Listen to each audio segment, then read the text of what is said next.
অধুনা বাংলাদেশের বিশিষ্ট কবি অজিত দত্তের লেখা নোঙর কবিতাটি আজকে আলোচনার বিষয়। কবি অজিত দত্ত অধুনা বাংলাদেশের বিক্রমপুরের 1907 খ্রিস্টাব্দের 23শে সেপ্টেম্বর জন্মগ্রহণ করেছিলেন। পিতার নাম অতুল কুমার দত্ত, মাতা হেমনলিনী দেবী। আলোচ্য নোঙর কবিতাটি 1970 খ্রিস্টাব্দে প্রকাশিত অজিত দত্তের লেখা শেষ কাব্যগ্রন্থ সাদা মেঘ কালো পাহাড় থেকে নেওয়া হয়েছে। তবে এর পরে কবিতাটির পরে অজিত দত্তের শ্রেষ্ঠ কবিতা নামক বইয়ে সংকলিত হয়েছে। নোঙর কবিতাটি একটি রূপক ধর্মবিশিষ্ট কবিতা। নোঙর হলো বড়শি আকৃতির লোহার তৈরি যন্ত্র, যা দিয়ে কিনারে নৌকা বাঁধা থাকে, অর্থাৎ নৌকার গতিশীলতা নোঙরে রুদ্ধ হয়।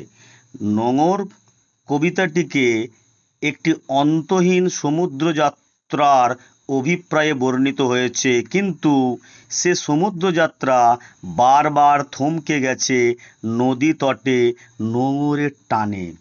মাছ তুলে পাল বেঁধে সারা রাত দাঁড় টেনেও কোনো লাভ হয়নি, শুধুই কানে ভেসে এসেছে স্রোতের বিদ্রূপ।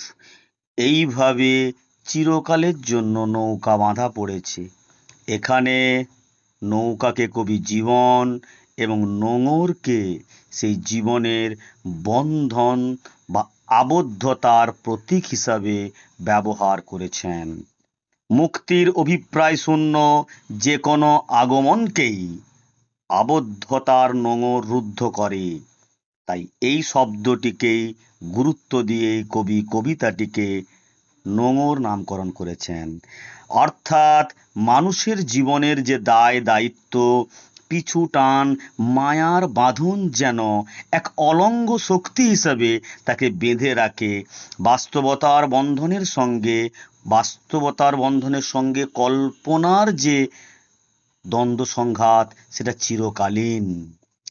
তাই মুক্তির আকাঙ্ক্ষাকে যেন উপেক্ষা করা যায় না, ঠিক তেমনি গণ্ডিবদ্ধ প্রাত্যহিক জীবনের সীমাবদ্ধতাকেও অতিক্রম বা লঙ্ঘন করা যায় না।